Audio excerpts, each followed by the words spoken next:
Hello students. तो आज के वीडियो में हम लोग मैथ के उन क्वेश्चन को सॉल्व करने वाले हैं जो कि CHS एग्जामिनेशन हो, KVS हो, NBS हो, इन सब के लिए बहुत ही हेल्पफुल रहेगा।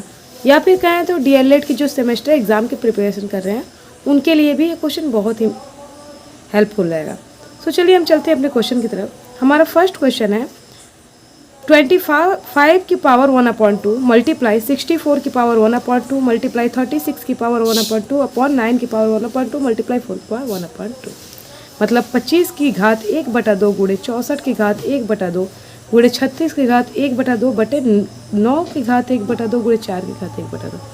तो फर्स्टली आप इसको सॉल्व करने के लिए क्या करेंगे कि ध्यान देंगे तो यहाँ पर 1/2 यानी पावर क्या है, हाफ है, आधा है। तो जब भी बटे में 2 है तो इसको आपको घात के ऐसे रूप में लाना होगा कि 2 का घात बने।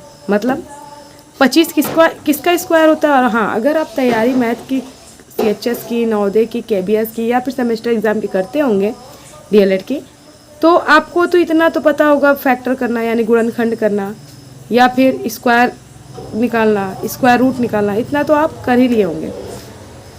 तो 25 किसका स्क्वायर होता है आपको पता होना चाहिए। तो 25 5 का स्क्वायर होता है। अब स्क्वायर कैसे निकालते हैं तो एक बार एक नज़र देख लीजिए आप लोग। 25 यहाँ 5 का फैक्टर करेंगे तो 5 5 × 25, 5 1 × 5।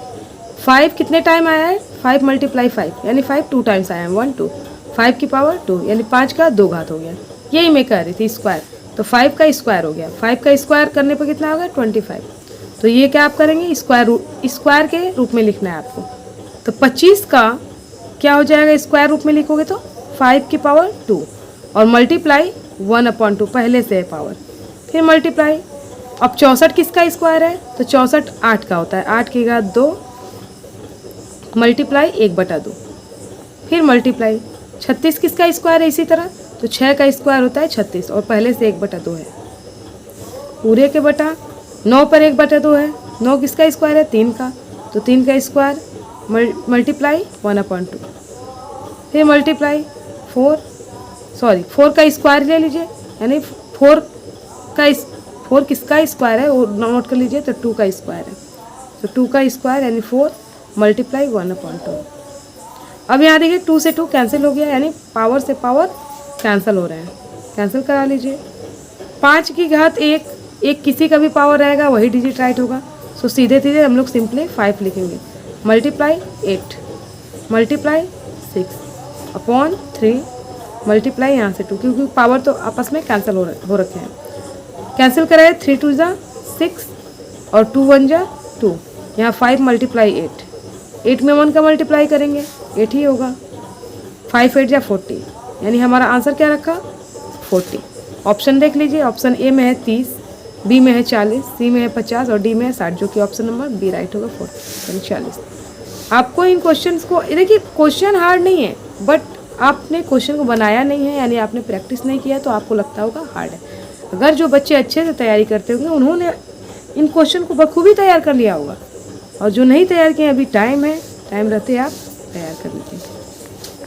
चलिए नेक्स्ट क्वेश्चन है हमारा 3 माइनस मझला ब्रैकेट 4 माइनस छोटा ब्रैकेट 5 माइनस 4 माइनस 3, 4 माइनस 3 पर बार ब्रैकेट है और फिर सारे क्लोज है का मान क्या होगा, यानी ऑप्शन आपको दे रखे हैं। चलिए सॉल्यूशन की तरफ बढ़ते हैं। देखिए 4 ब्रैकेट होते हैं, एक बिग ब्रैकेट होता है, एक मिडल ब्रैकेट होता है, स्मॉल ब्रैकेट होता है, बार ब्रैकेट होता है। मतलब बड़ा ब्रैकेट, मझला ब्रैकेट, जहाँ की इसमें बड़ा ब्रैकेट नहीं दिया है, मझला ब्रैकेट, छोटा ब्रैकेट और बार ब्रैकेट। अगर आपको इन 4 ब्रैकेट में सबसे पहले सॉल्व करना है तो क्या सॉल्व करना है, पहले क्वेश्चन को हम राइट करते हैं। सबसे पहले हमको सॉल्व करना है बार ब्रैकेट को, ठीक है। तो यहाँ पर 3 माइनस 4 माइनस 5। अब देखिए हमारा बार ब्रैकेट क्या है, 4 माइनस 3 के ऊपर है, तो 4 में से 3 माइनस होगा 1 होगा और फिर क्लोज कर दीजिए। 3 माइनस, फिर आपका मिडल ब्रैकेट है 4 माइनस 5 में से 1 माइनस करेंगे 4 आएगा। अब इस ब्रैकेट को हटा दीजिए, अब मझला ब्रैकेट यानी मिडल ब्रैकेट। 3 माइनस 4 में से 4 माइनस करेंगे 0। अब ये भी सॉल्व हो गया, इसे भी हटा दीजिए। 3 में से 0 माइनस करेंगे 3। सो हमारा आंसर क्या रखा 3। ऑप्शन नंबर हमारा सी राइट होगा 3। ये क्वेश्चन बहुत ही अच्छे हैं, बस आपको प्रैक्टिस की ज़रूरत है। आपने अगर प्रैक्टिस नहीं किया तो बिल्कुल करें। नेक्स्ट क्वेश्चन है हमारा, और ये क्वेश्चन वो है जो कि क्वेश्चन में पूछे जाते हैं। ऐसा क्वेश्चन है जो कि बस टाइम इसमें आप वेस्ट करें, नहीं, ये क्वेश्चन पूछे ही जाते हैं एग्जाम में। अगला क्वेश्चन है, यदि x अपॉन वाई यानी x बटे वाई बराबर 3 और a minus X upon B minus Y बराबर 3 हो तो a अपॉन बी का मान क्या होगा। ऑप्शन दे रखे हैं 1 2 3 एंड -3 एंड 3। ठीक, तो चलिए पहले क्वेश्चन को हम राइट करते हैं। x upon Y equal 3, a minus X upon B minus Y equal 3। Then आपको फाइंड करना है a upon B equal what. Okay, देखिए x अपॉन वाई, यहाँ पर अपॉन में कुछ नहीं है, तो अपॉन में जब कुछ नहीं होता है तो 1 हाइड होता है यानी हिडन होता है। ठीक, तो x, अब आपको ज़्यादा कुछ दिमाग नहीं लगाना है, जो सामने इसके फ्रंट पे पड़ा है यानी आमने सामने बिल्कुल, उसको उसकी वैल्यू मान लीजिए। यानी x की वैल्यू क्या हो गई 3, y की वैल्यू 1। ये आपको आसान तरीका बताया ताकि एग्ज़ाम में आप अच्छे से कर जाएं और जल्दी कर जाएं। x equal 3, y equal 1। अब यहाँ पर ये आपको एक हिंट यहाँ भी दे रखा है, a minus X upon B minus Y equal 3। ठीक, आपको x की वैल्यू यहाँ पर पता हो गई है, y की वैल्यू भी यहाँ पर दे रखी है। पुटअप कर दीजिए, यानी पुट करने पे वैल्यू, यानी x तथा y का वैल्यू पुट करने पर, यानी y का मान रखने पर। ठीक है, अब a माइनस एक्स की वैल्यू क्या है 3 है, b माइनस वाई की वैल्यू क्या है 1 है, इक्वल 3। यहाँ से आपको क्या करना होगा, क्रॉस मल्टीप्लिकेशन यानी कि तिर्यक गुणा। तो यहाँ से हम तिर्यक गुणा कर लेते हैं। अपॉन में अभी मैंने समझाया कि बटे में क्या होता है, एक छुपा होता है, लगा दीजिए। a माइनस 3 गुणे 1, तो आपका 1 से किसी भी डिजिट में या अल्फ़ाबेट में मल्टीप्लाई करेंगे वही अल्फ़ाबेट या डिजिट राइट हो जाएगा।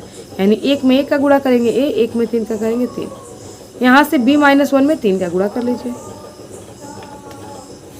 a माइनस 3 बराबर 3 से b में गुणा कीजिए 3b हो जाएगा, माइनस 1 से 3 में गुणा कीजिए 3 हो जाएगा। अब देखिए आगे हमारा ये क्वेश्चन है, सॉल्यूशन है a माइनस 3, यहाँ उतार लेती हूँ, बराबर 3b minus 3।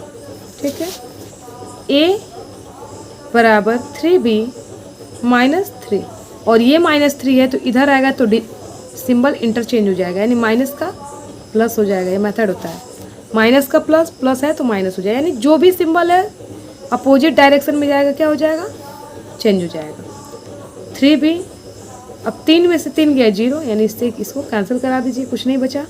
a equal 3b, आपको बताना क्या है, a अपॉन b की वैल्यू, यानी a बटे b बराबर क्या होगा। तो a बटे में लाइए, b मल्टीप्लाई में है तो बटे में आ जाएगा, बराबर 3। अब a बटे b का ही वैल्यू पूछा था तो a बटे b बराबर क्या आ गया 3। यही हमारा क्या है आंसर है 3, जो कि ऑप्शन नंबर देखिए 1 में, a में है 1, b में है 2, c में है -3 और d में है 3। देखिए यहाँ पर -3 और 3 है, ध्यान दीजिएगा। तो यहाँ पर आपका आंसर क्या होगा 3, यानी पॉजिटिव आंसर राइट होगा 3। नेक्स्ट क्वेश्चन देखिए हमारा है, मैंने जो भी क्वेश्चन लिया है बहुत ही अच्छे लेवल का लिया है, प्रैक्टिस एकदम करते रहिए। क्वेश्चन है 1, पहले क्वेश्चन को राइट कर लेते हैं। 1 + 1 अपॉन 3 + 1 अपॉन 2, यानी बटे का बटा वाला क्वेश्चन है ये। चलिए देखते हैं कैसे सॉल्व होगा। 1 + 1 अपॉन 3 + 1 अपॉन 2, यहाँ बटे में कुछ नहीं है, 1 है, 1 रख लेते हैं। 1 + 1 अपॉन, बाकी चीज़ें राइट होती जाएंगी सेम टू सेम। 1 और 2 का एलसीएम लेंगे तो क्या होगा 2। 3 मल्टीप्लाई 1 से 2 में डिवाइड करेंगे 2 टाइम में जाएगा, 1 से 2 में भाग देंगे 2 आएगा, प्लस 1 गुणे 2 से 2 में भाग देंगे 1 बार में भाग जाएगा। 1 + 1 अपॉन 3 2 = 6, यानी 3 दूना 6, प्लस 1 1 कम 1, 1 1 = 1 अपॉन 2। आगे देखिए 1 + 1 अपॉन 6 और 1 मिलकर क्या हो जाएंगे 7 अपॉन 2। ठीक, अब 1 + 1 अपॉन 7 अपॉन 2, यानी देखिए 1/7 है, यहीं से लोग गड़बड़ करते हैं यानी मिस्टेक करते हैं। 1/7 अपॉन 2, यानी बटा यहाँ है उसके बटे में बटा है। तो जब भी बटे का बटा हो, यानी एक बटा यहाँ हो उसके नीचे एक और बटा हो, तो बटे का बटा हमेशा ऊपर जाता है। ये ध्यान रखिएगा, मिस्टेक लोग करते हैं इसमें। तो यहाँ पर क्या हो जाएगा, 1 गुणे 2, ये ऊपर गया बटे 7, ठीक। 1 + 2 × 2 अपॉन 7 अपॉन 1 तो हाइड ही होता है, आपको पता ही है। 1 7 का एलसीएम लेंगे 7, 1 मल्टीप्लाई 1 से 7 में डिवाइड करेंगे 7 टाइम में जाएगा। 2 मल्टीप्लाई 7 1 जा 7, यानी 7 से 7 में मैंने डिवाइड किया है, 1 टाइम में गया। 7 1 जा 7 + 2 1 जा 2 अपॉन 7, और 7 में 2 को ऐड करेंगे तो क्या होगा, 9/7। सो ये आज का हमारा क्वेश्चन था। और अगर वीडियो अच्छे लगते होंगे प्लीज़ चैनल को लाइक सब्सक्राइब और शेयर जरूर ही करें। सो मिलते हैं नेक्स्ट वीडियो में, और तब तक अपनी प्रिपरेशन को एकदम जारी रखें क्योंकि एग्ज़ाम बहुत ही नियर आने वाला है, अब ज़्यादा दिन ना रह गया है। तो चलिए मिलते हैं नेक्स्ट वीडियो में।